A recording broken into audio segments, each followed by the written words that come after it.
Des hommes, des produits, des territoires. Ce triptyque, les agriculteurs de la Loire et leurs organisations professionnelles l'ont fait leur depuis toujours. Le département de la Loire a la particularité de se trouver en grande partie en zone de montagne, avec des productions très diversifiées. On a parlé beaucoup bien sûr de la viande bovine et puis de la production laitière qui sont très importantes, mais on a aussi beaucoup d'autres productions, notamment la vigne, les productions hors sol, un petit peu de porc et puis de volaille.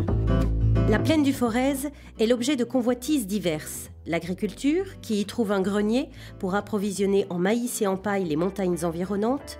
L'industrie, trop à l'étroit dans le bassin stéphanois, s'y développe.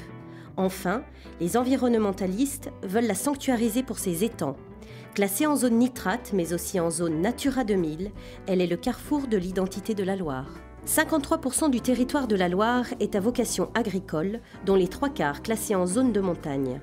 La forêt s'étend sur 30% du département. Les zones urbaines se développent avec la création d'autoroutes nouvelles qui prélèvent entre 800 et 1000 hectares par an, ce qui est une source d'inquiétude forte que la profession essaie de gérer au mieux. Malgré cela, la cohabitation ville-campagne s'est progressivement organisée. 85% des communes disposent d'un document d'urbanisme. La frontière ville-campagne est souvent nette.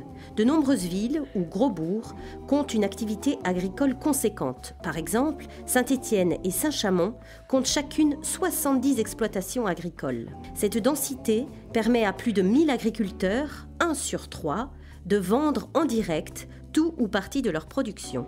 La plupart des quartiers de Saint-Étienne et des villes ou gros bourgs sont animés par des marchés où les agriculteurs sont présents. Le budget du Conseil général vis-à-vis de l'agriculture est fait en concertation avec la Chambre d'agriculture afin que les aides du Conseil général soient les plus ciblées possibles. Au niveau du foncier, depuis la loi de décentralisation de 2006, c'est le Conseil général qui gère cet aménagement du territoire.